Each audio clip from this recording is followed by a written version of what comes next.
નમસ્કાર, spark today ન્યૂઝમાં આપનું સ્વાગત છે।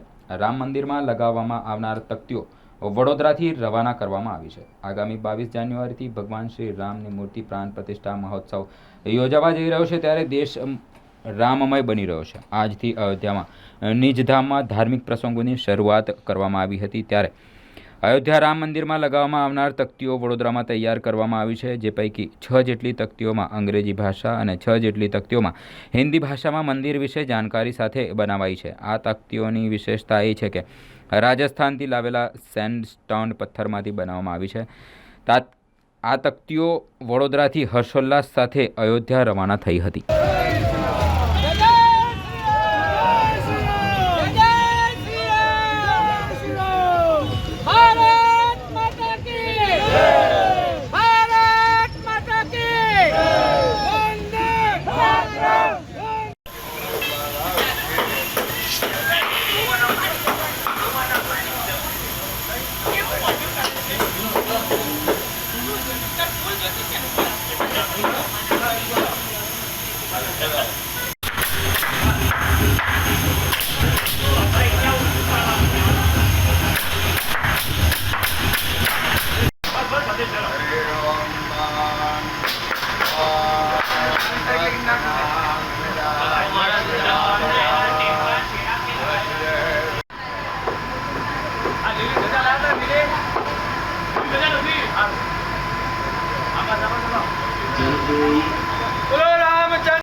સેન્ડસ્ટોન છે, રાજસ્થાનનો પથ્થર છે। એની અંદર 30 થી 40 mm થિકનેસમાં 5 mm ડીપ કરી છે, અને મંદિર વિશેની માહિતી છે બધી અંદર કોતરકામ કરેલી છે। કેટલી તકતીઓ બનાવો?